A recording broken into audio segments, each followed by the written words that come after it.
열왕기상 21장 말씀을 가지고 법대로 사는 사람과 원대로 가는 사람, 이런 제목의 말씀 함께 나누기를 원합니다. 시편 1편을 보면 행복한 사람은 누구인가, 복이 있는 사람은 누구인가 했을 때 오직 여호와의 율법을 즐거워하여 그 율법을 주야로 묵상하는 사람이다 그랬어요. 이 말씀만 보면 어떻게 그 사람이 행복하고 복이 있을까 의아한 마음이 들죠. 가운데 생략된 말은 악인의 꾀를 좇지 않고 죄인의 길에 서지 않고 오만한 자들의 자리에 앉지 않는 선택에 있어서 세상의 흐름을 따라가지 않고 하나님 말씀을 즐거워하고 그 말씀을 묵상하고 그 말씀대로 사는 사람이 행복한 사람이고 복이 있는 사람이다. 그 진리를 우리에게 전해주고 있습니다. 나봇과 아합이 나오는데요, 21장 말씀에 나봇은 법대로 사는 사람이고 아합은 원대로 사는 사람이에요. 누가 하나님 앞에서 인정받는 삶을 살았는가 했을 때 농부였지만 나봇이 훨씬 더 가치 있는 선택을 한 사람이다. 그것을 역사가는 우리에게 전해주고 있습니다. 이 나봇에 경작하던 포도원은 이스라엘이라는 곳에 있었습니다. 앞에 지도가 나오죠. 산지가 많은 이스라엘 땅에서 이곳은 평지였고 비옥한 곳이었어요. 이스라엘이라는 이 이름의 지명의 뜻은 하나님이 심으신다 그런 말이에요. 그러니까 굉장히 비옥한 땅이었죠. 이곳에 포도원이 있었다 하는 것은 누가 봐도 참 가져볼 만한, 참 부러운 곳에 포도원을 갖고 있었다 그런 의미죠. 나봇이라는 말의 어근을 찾아가면 싹이 튼다, 열매를 맺는다, 농부로서 아주 좋은 이름을 갖고 있다고 보여집니다. 어느 날 나봇은 자기의 포도원을 탐내면서 포도원을 받든지 아니면 많은 돈을 받고 팔든지 둘 중 하나를 택하라는 아합 왕의 제안을 받았습니다. 그런데 농부가 왕이 원하는데 용기 있게 거절하면서 하나님이 금하신 일입니다, 이렇게 전했습니다. 조상의 유산을 거래해서는 안 된다. 조상이 물려준 이 토지를 왕이 원한다 그래서 팔 수가 없습니다. 왕은 다른 곳에 포도원 더 좋은 곳을 줄 수 있고 돈으로 쳐주자면 많은 돈을 줄 수 있다고 하지만 나봇은 저는 그것을 원치 않습니다. 저는 하나님의 법대로 살기를 원합니다. 그렇게 했던 것이죠. 율법은 이 소유권, 이 토지의 소유권을 원래 조상들이 준 대로 갖고 있도록 그렇게 명했습니다.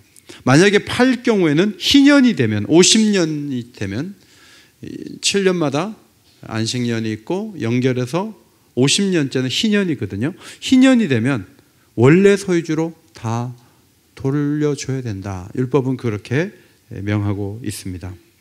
민수기 36장에 모세가 리더로 있을 때 마지막 장이 민수기 36장인데 아들이 없는 슬로보앗의 딸들에 대한 염려로 인해서 므낫세 지파의 리더들이 모세에게 질문한 장면이 나옵니다. 여기 아들이 없어요. 다 딸이에요. 그러면 시집을 다른 지파로 가면 우리 므낫세 지파의 땅이 줄어들잖아요. 어떻게 하죠? 하고 모세에게 물었어요. 모세가 하나님께 기도했더니 하나님이 모세를 통해서 이제 백성들에게 말씀해 주셨습니다. 뭐라고 하셨냐 하면 슬로보앗의 딸들은 그 조상 지파에게만 시집가야 된다. 그리고 조상들에게 받은 땅을 그 지파 안에서 계속 물려줘야 된다. 이렇게 하나님이 말씀하셨어요. 굉장히 어려운 말씀이죠. 여러분, 사랑하는 사람이 종로구에만 있겠습니까? 사랑하는 사람이 동대문구에도 있을 수 있고 부산에도 있을 수 있는데 여성들로 하여금 결혼할 수 있는 자유를 막으시면서 이 안에서 골라라 이러는 거예요. 우리 교회도 이 안에서 잘 골라서 결혼한 분들이 계신데 그걸 아예 법으로 만들어 놓고 이 유산 때문에 땅 때문에 멀리 시집가지 못하게 하는 거예요. 지금으로 봐서는 이게 너무 억압한다는 생각을 가질 수 있지만 당시로서는 기업을 잘 유지해서 자손들에게 물려주는 것이 그만큼 중요했다 하는 것이죠. 나봇은 혼탁한 세상 속에서 하나님의 법이, 하나님에 대한 예배가 무너진 상황에서 자신이 하나님이 원하는 그 길을 가겠다고 왕에게 대처했던 담대함을 보여주었습니다.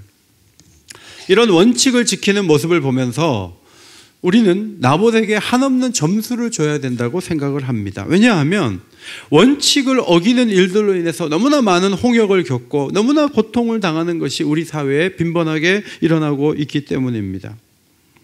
모든 사람이 아합의 시대에 다 하나님의 법을 버린 줄 알았더니 이렇게 빛나는 보석 같은 농부가 하나 있었다니 참 나봇이 귀하다. 이렇게 전적으로 우리는 소중하게 봐야 합니다. 그는 하나님 말씀을 생각하고 적용하고 그대로 사는 사람이었던 것이죠. 2012년 9월 19일 영국 정치 1번가 다우닝 스트리트 입구에서 집권 보수당 원내대표 앤드루 미첼이라는 국회의원이, 영국의 국회의원들은 자전거를 타고 많이 다니나 봐요. 자전거를 타고 퇴근을 하는데 정문을 닫아놓은 채 쪽문으로 나가라고 경찰관이 사인을 보냈어요. 그러면 내려가지고 자전거를 들고 그쪽으로 가야 되거든요. 그런데 이 미첼이라는 의원이 5선의 현역 의원이에요. 집권당 당직 서열 3위였어요. 쪽문으로 가는데 잠깐 경찰관에게 뭐라 하고 갔어요. 그런데 3일 후에 미첼 의원에 대한 기사가 더 선지라는 신문에 실렸어요. 이 미첼 의원이 플랩스라는 단어를 써서 경비 담당 경찰관에게 모욕감을 줬다는 거예요. 이 플랩스라는 단어는 욕은 아닌데 상대방을 좀 못 사는 사람들을 비하할 때 쓰는 용어예요. 미첼은 내가 그런 말을 한 적이 없다 그렇게 얘기를 했어요. 그런데 막 언론에서 경찰에 대한 존중 정신이 너무 부족하다, 어떻게 국회의원이 그럴 수 있느냐고 막 벌떼같이 일어나서 잠잠해지지가 않는 거예요. 그래서 10월 19일 딱 한 달 만에 원내대표 자리에서 물러났어요. 대신에 자신의 명예를 회복하려고 신문사를 상대로 손해배상 청구를 했는데 판사는 당신의 말보다 경찰관 말이 더 신빙성이 있다 해서 패소하고 말았습니다. 여러분, 경찰관과 대치한 시간이 겨우 20초였어요. CCTV에 촬영된 시간이 20초예요. 그리고 욕을 한 것도 아니에요. 좀 화가 나서 얘기를 한 거예요. 그러나 영국 사회는 리더의 자질이 안 돼 있다 이렇게 봤던 것이죠. 지난 20일 여당 김정호 의원이 보궐 누가 한 사람이 지사로 내려가니까 대신 국회의원 된 지 6개월밖에 안 된 양반이 김포공항에서 신분증이 지갑 안에 있었는데 그걸 꺼내서 보여달라는 보안 담당 직원의 얘기를 계속 거부하면서 왜 갑질을 하냐고 야단치면서 사진을 찍더니 공항사장 나오라 그러고 법적 근거 가지고 오라고 막 소리를 질러대고 해서 굉장히 엉망을 만들어 놨어요. 상대가 국회의원이면 그래, 국회의원이십니까? 그냥 가십시오. 이렇게 해도 되는데 이 직원이 지금 이 가짜 신분증이 많기 때문에 특별히 주의하라는 지침까지 내려왔다는 거예요. 그러니까 자기는 국회의원이라도 봐야 되겠다는 거예요. 막 폭발을 해가지고 막 공항사장 나오라고 소리를 질렀어요. 여러분, 결국 어떻게 됐죠? 사람들 앞에 국회에서 고개를 숙이죠. 자기가 정말 잘못했다고. 원래는 국회의원 그만해야 돼요. 그 정도 되면 국회의원 할 자격이 없어요. 그냥 그 자리에서 내려와야 돼요. 세상이 지금 이렇게 바뀌고 있지 않습니까? 그렇다면 우리는 어떤 부분에서 이 사회 요구와 권세를 가진 자의 요구를 따르기보다 원칙을 지키며 하나님 말씀대로 살 수 있는가, 그걸 많이 고민해야 된다고 생각합니다. 여러분, 정말 신앙이 좋은 사람이 누군가요? 교회에 와서 활동 많이 하시는 분들이 신앙이 좋다라고 목사들은 생각해요. 그런데 하나님은 그렇게 보지 않을 수도 있다는 것을 저는 목회하면서 계속 느끼고 있어요. 정말 신앙 좋은 사람은요, 자기의 삶 속에서 하나님 말씀의 정신으로 사는 사람이 신앙이 좋은 거예요. 뭐 여러 가지 형편에 의해서 교회 일을 좀 적게 한다 할지라도 원칙을 잘 지키는 사람. 직장에서도 자기보다 한참 후배이고 아무것도 아닌 사람인 것 같아도 웃음으로 대하면서 상냥하게 해줄 수 있는 직장 상사가 신앙이 좋은 사람이에요. 김정호 의원처럼 그렇게 거들먹거리고 큰 소리치고 식당 가가지고 그 일하시는 분들, 힘든 분들 팁은 못 줄지언정 이리 가라 저리 가라 하면서 막 하대하고 교회에서 일 많이 해도 세상에 나가서 그렇게 행동을 하는 사람들은 신앙이 좋은 사람이 아니에요. 창세기 12장을 보면 아브라함이 갈 바를 알지 못하고 자기 친척 아비집을 떠나 가나안 땅에 정착한 이야기가 소개되어 있어요. 앞부분은 굉장히 믿음이 좋은 사람으로 보여졌지만 어려움이 왔을 때 뒷부분에서는 심한 가뭄 때문에 이집트로 잠시 이민을 가죠. 소양을 몰고 물이 있는 곳을 찾아갔어요. 아내가 너무 예뻐가지고 소문이 쫙 퍼지니까 왕이 첩으로 들으려고 들어오라 그랬어요. 그런데 이 비겁한 남편이 동생이라고, 누이 동생이라고 얘기를 하면서 남편이라고 끝까지 말을 안 한 거예요. 궁에서 사람을 데리러 와서 내 아내를 데려가고 있는데도 그 겁이 나고 죽을까봐 말을 못하고 가만히 있었다는 거예요. 성도 여러분, 본토 친척 아비집을 떠난 거는 믿음을 보여주는 거지만 뒷부분에 가면요, 아내를 지켜주지 않는 거예요. 아내가 지금 남의 여자가 되게 생겼는데도 끝까지 자기의 신분을 숨기는 거예요. 하나님께서 바로에게 나타나갖고 너 죽을래 그랬어요. 이 남의 여자인데 막 그래서 바로 깜짝 놀라가지고 아브라함에게 항의하죠. 왜 부인이라고 안 하고 동생이라고 했냐고. 하마터면 큰일 날 뻔했다고. 그래갖고 집으로 여자가 들어오는 거예요. 아브라함이 신앙이 좋은 사람입니까? 안 좋은 사람입니까?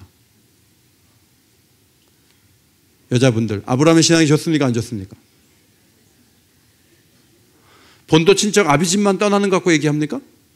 아직 신앙이 제대로 성숙하지 못했다. 그것을 보여주고 있죠. 나봇은 아니면 아니라고 말할 수 있는 거예요. 왕 앞에서. 열왕기상 19장에 나만 남았다고 기도하는 엘리야에게 하나님이 바알에게 무릎 꿇지 않은 사람 7,000명 남겨뒀다. 그럼 7,000명이 어디 있어요? 전부 선지학교에 있을까요? 저는 아니라고 봐요. 이런 나봇 같은 농부이지만 왕에게 이거는 거래 대상이 아니에요. 토지를 팔라니요. 안 됩니다. 라고 말할 수 있는 사람. 이런 사람이 하나님이 남겨놓은 의인 중에 하나가 아니겠습니까? 교회 안에서도 하나님 법을 잘 지키는 분들이 계세요. 어려운 중에도 주의를 잘 지키고 일한 것 이상으로 더 많은 것을 요구하지 않으면서도 빛과 소금의 역할을 조용히 감당하는 분들이 많아요. 직급이 높지 않아도 성실한 아버지들이 계세요. 자녀들을 위로하고 아내의 말을 잘 들어주는 남편이 좋은 남편이에요. 여러분, 대의 명분을 위해서 뭔가 막 움직이고 거대하게 하는 사람들 중에 속빈강정이 많아요. 앞에 나서서 뭐 대단히 하는 것 같아도요, 뚜껑 열어놓고 보면 자격 미달이 많다는 얘기예요.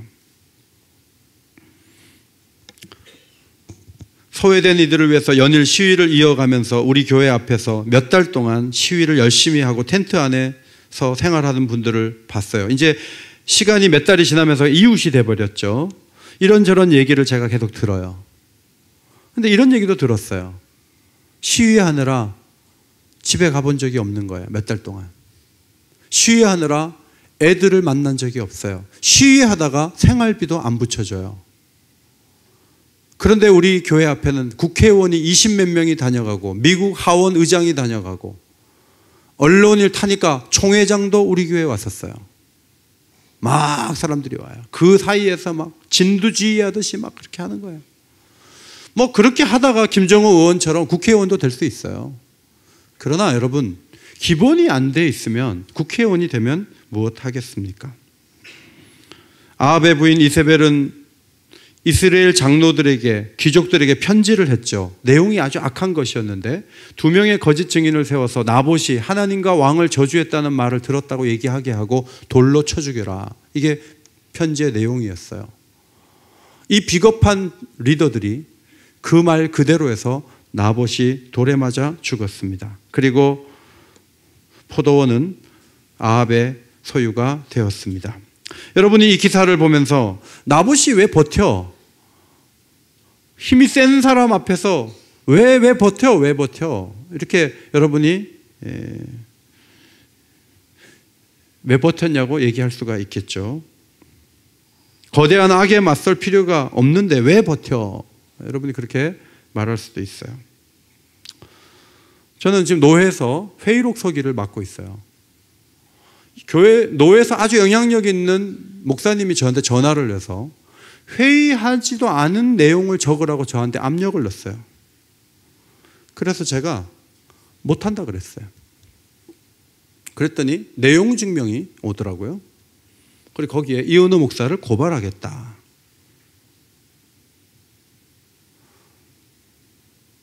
고발을 당하면 어떡하지? 그 목사님이 하라는 대로 해줄까? 사실도 아닌데?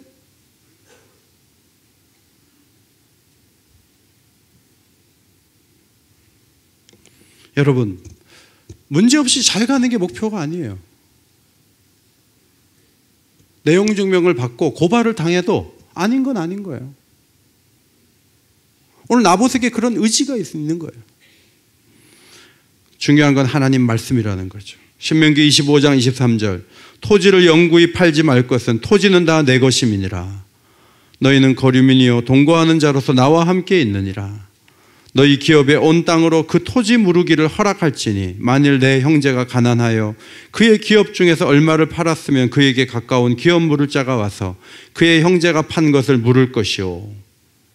그러나 자기가 물을 힘이 없으면 그 판 것이 희년이 이르기까지 산자의 손에 있다가 희년에 이르러 돌아올지니 그것이 곧 그의 기업으로 돌아갈 것이니라. 토지는 하나님의 것이에요. 토지를 가진 사람은 관리인이에요. 소작인이에요. 모든 사람은 관리하다가 가는 거예요. 그리고 자식이 또 그 땅을 경작하는 거죠. 아합은 나봇의 포도원을 매입해서 채소밭을 만들기를 원했다 그랬는데 이 채소밭이라는 히브리어 단어는 두 단어인데 간얄라크라는 단어예요. 이 푸른 정원, 다만에 있는 푸른 정원을 말하는 거예요.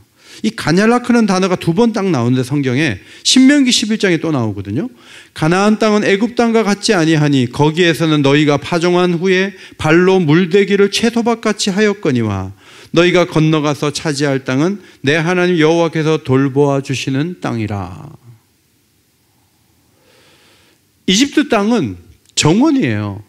물이 계속 흐르기 때문에 내가 발로 물골을 딱 열어주면 물이 들어오고 발로 물을 이렇게 이 둑처럼 된 걸 닫아놓으면 물이 안 들어오고 해서 정원을 만드는 거예요. 그런데 너희가 들어갈 땅은 하나님이 경작하시는 땅이에요. 이른 비와 늦은 비를 정확하게 주지 않으면 농사가 안 되는 땅이에요. 나봇은 하나님을 바라보고 농사를 짓고 있었어요. 그런데 사람이 경작하는 정원을 만들겠다는 거죠. 나봇은 거부했습니다. 아합은 자기가 왕이면 별구 근처에 있는 포도원 정도는 매입할 수 있는 권한이 있어야 되는데 그것 정도도 행사를 못하니까 난 정말 왕도 아니야 하고서 얼굴을 옆으로 돌리고 누워서 시금전폐하고 있었어요. 그러나 하나님은 토지 거래는 안 된다고 오래전에 말씀하셨잖아요. 저는 이 말씀을 보면서 많은 생각을 했어요. 우리가 다 농사를 지금 산업혁명이 있기 전에 우리가 태어나서 다 농사를 짓는다고 생각해 보세요. 아버지가 나한테 1000평을 물려줬어요. 그럼 내가 잘 농사를 짓잖아요. 짓다가 우리 자녀들에게 이렇게 주고 내가 죽으면 우리 자녀들은 뭐 취업할 필요도 없고 그냥 주어진 데서 농사를 짓고 살면 돼요. 젊었는데 그냥 기반이 그대로 상속이 되는 거예요. 지금처럼 제로 베이스에서 시작하는 구조가 아니에요. 어떤 면에서 굉장히 속편하고 굉장히 평안한 사회 구조라는 생각을 하게 되었어요. 하나님은 기업을 주시고 지파별로 그걸 잘 보존해서 상속하라고 하심으로 하나님 주시는 땅 위에서 자손만대 살게 하시려는 뜻을 갖고 계셨습니다. 차정식이라는 분이 예수 한국 사회에 답하다 이런 책을 썼는데 11장 예수 서울에서 집을 구하다 이런 제목이 있었어요. 너무 재밌어서 제가 좀 몇 가지 소개를 해드리고 싶습니다. 사람이 영적으로 거듭나도 물질도 신앙적 감화를 통해 거듭날 필요가 있다. 경제 질서를 어지럽히는 주범으로 지목되어 온 아파트 투기에 예수를 따르는 제자들의 면역 체계가 제대로 작동되지 않는다면 이는 필경 한국 사회와 교회가 두루 망할 징조다. 이렇게 적었어요. 저는 이 설교할 때 거의 부담이 없어요. 왜냐하면 우린 강남이 아니니까. 우린 강북이잖아요. 우리는 그냥 겨우 지방칸 가지신 분이 대부분이고 그것도 전세나 월세로 사는 분도 많기 때문에 큰 부담이 없이 제가 말씀을 드릴 수 있어요. 그런데 강남에서는요, 사랑방 모임 2부에서 6번째 집을 샀는데 1년 만에 3억을 남겼다는 얘기를 하는 거예요. 그런데 교회를 와가지고 정보를 듣고 새 집을 사고 그렇게 하면서 부를 더 축적해서 교회 생활 몇 년 만에 돈이 몇 배가 늘어나는 사람들이 있고 그것을 하나님의 축복으로 여기면서 살아가는 게 정상적이냐 하는 것입니다.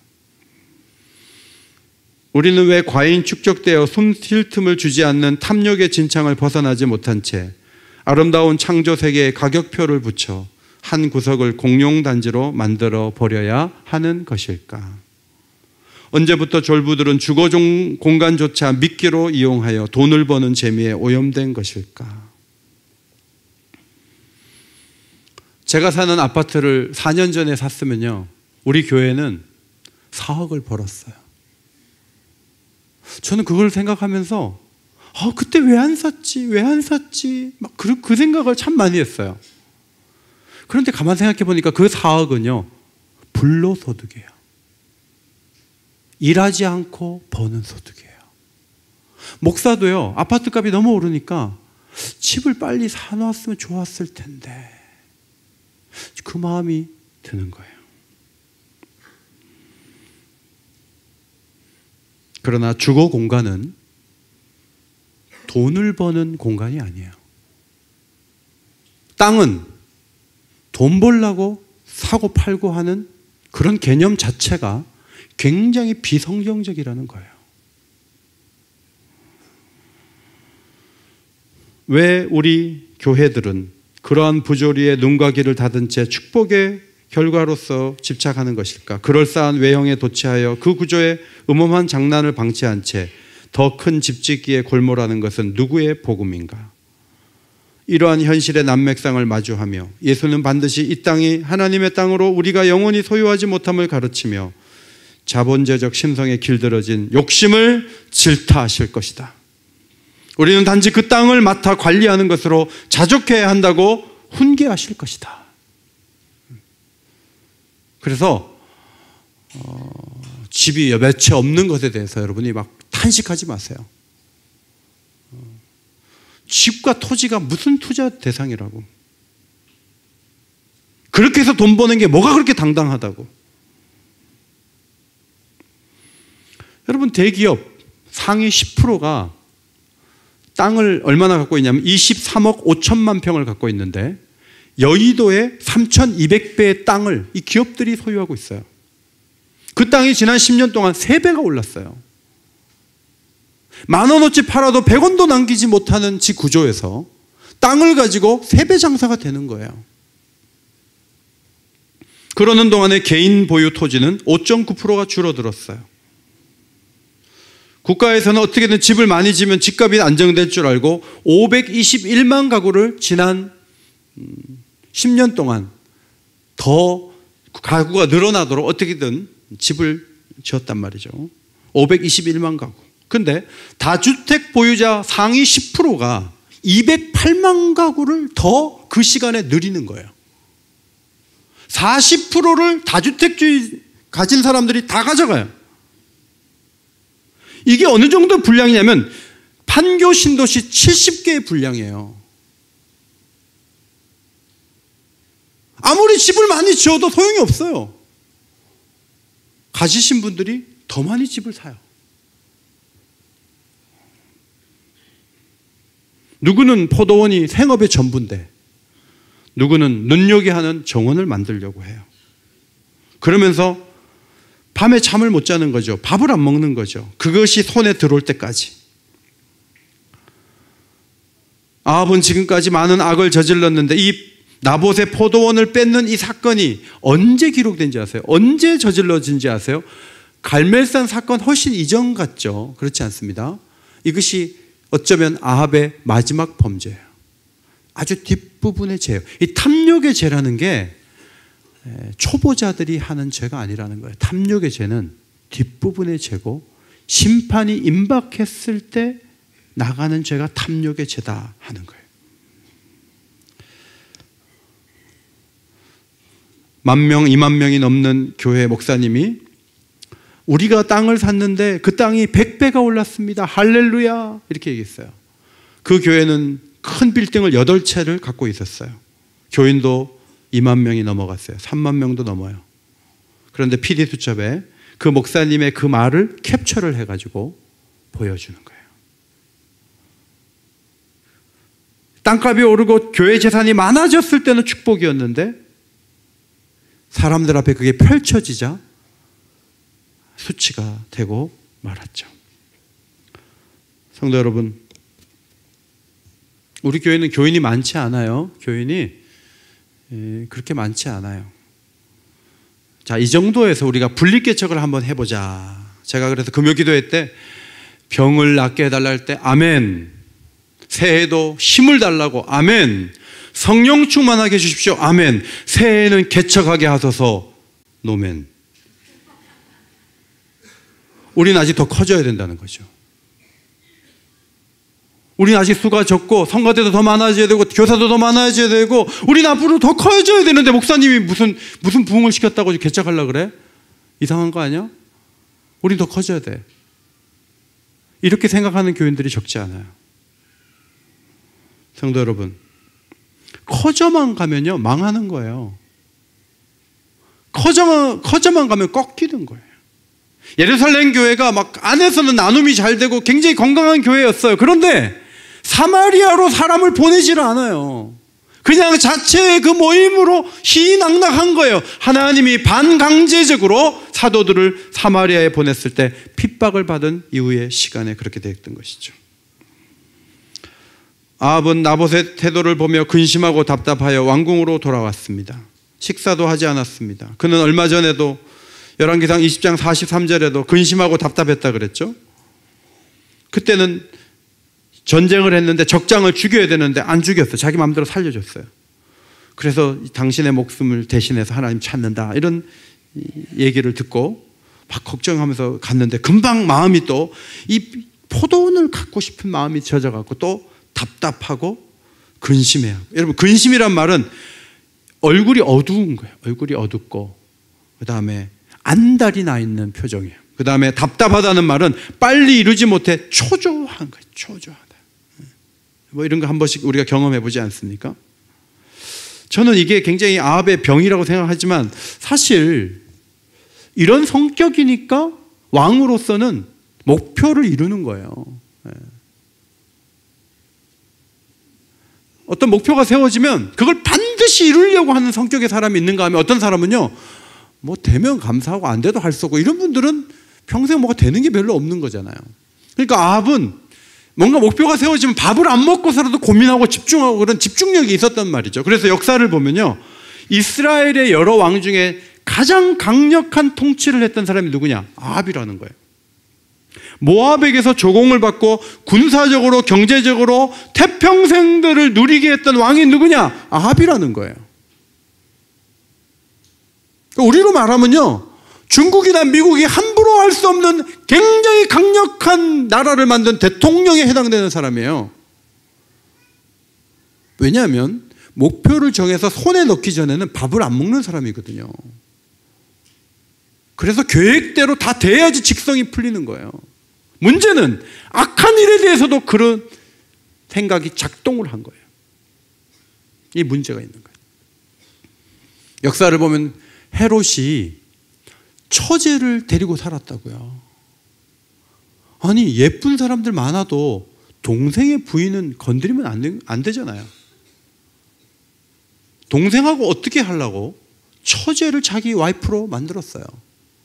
아달랴라는 할머니는요, 손자들을 다 죽이고 아들 왕이 죽으니까 자기가 왕이 돼서 여왕이 돼가지고 손자들 요아스 빼고 다 죽었어요. 그래서 왕이 됐어요. 이 목표 지향적인 사람들이 굉장히 위험할 수 있어요. 솔로몬은 사업을 크게 하고 포도원을 일구고 여러 동산과 가원을 만들고 자신을 위해 수목을 기르고 연못을 파고 소와 양떼의 소유를 많이 가졌지만 다 헛되어 바람 잡는 것 같다. 그런 고백을 남겼습니다. 충분한 만족과 기쁨을 느끼는 흐뭇함이 행복이거든요. 근데 그 행복이 소유에서 오지 않아요. 오스기니스가 소명이라는 책에서 이렇게 썼어요. 우리의 소명을 건강, 부, 인기, 중요성, 마음의 평안에 이르는 열쇠로 여기는 경우 그 결과는 이단이 되는 것이다. 하나님을 향한 믿음이 자기 이익을 위한 믿음으로 변질되는 거죠. 인생의 모든 에너지를 지식과 부와 권력과 성적인 성취를 위해 경계선을 침범하는 자들은 결국 악마와의 협정에 의해서 파멸에 이르게 될 것이다. 목회하면서 제가 제일 가슴 아픈 거는 교인들이 교회에서 잘하는데 경계선을 넘는 거예요.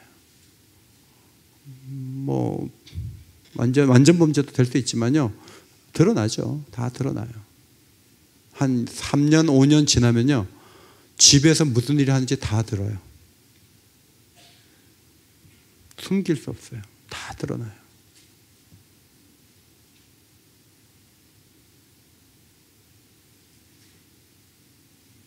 성도 여러분, 오늘 제가 여러분에게 말씀드리고 싶은 것은 원하지만 안 되는 것이 있을 때 잘 받아들이십시오. 제가 처음에 오긴교회 왔을 때 그 태도가 안 돼 있었어요. 그래서 제가 하려고 하는 거를 장로님들께서 다르게 결정을 내리면 제가 집에 가서 잠을 못 잤어요. 그게 굉장히 큰 죄성이에요. 그런데 요즘에는 장로님들이 저하고 좀 다른 의견을 가지면 제가 좀 기다리기도 하고 중간을 잘 찾고 집에 가서 밥 잘 먹어요. 그래서 얼굴이 좋아졌어요. 제가 처음만큼 집중하는 힘은 좀 떨어졌어요. 젊지 않으니까. 근데 이제는 내가 원하는 것이 안 될 수도 있다는 생각을 갖고 있어요. 신앙이 좋은 게 뭐죠?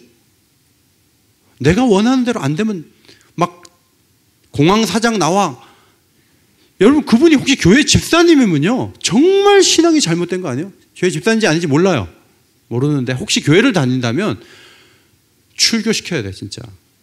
그렇게 부끄럽게 행동하는 게 어디 있어요? 그런데 대부분 교회나 직장에 가가지고 계급장처럼 행동한단 말이죠. 신앙이라는 것은 그 계급장을 너무 귀하게 여기지 말고 약한 사람한테 잘해주는 거예요. 그게 신앙이에요. 그게 믿음이에요. 나봇같이 법대로 살려고 하는 사람에게 인정해 주는 거예요. 인정해 주는 거예요. 여기 청와대 굉장히 높으신 분의 그 관사가 여기 무궁화동산에 이렇게 있어요. 있는데 거기 주택이 하나가 이렇게 몇 평이 작은 집이 하나 이렇게 들어와 있어요. 들어와 있는데 저는 그 집을 지나갈 때마다 반듯하게 하기 위해서 이 사람 나가라고도 했을 거고 설득도 했을 텐데 그분이 거기 살고 있거든요. 저는 그걸 볼 때마다 나봇의 포도원이 생각이 나요. 우리나라 좋은 나라다. 아무리 높은 사람의 관사라고 해도 그 집이 그만큼 딱 들어가 있으니까 보기는 안 좋고 불편하죠. 그러나 내보낼 수 없는 거예요. 그 사람은 거기 사는 거예요. 같이 사는 거예요. 그것이 좋은 사회예요. 오늘도 열왕기상 21장 말씀을 붙잡고 지켜야 될 것을 잘 지키고 하나님 법대로 걸어갈 수 있는 주의 백성들이 다 되시기를 주의 이름으로 축원합니다.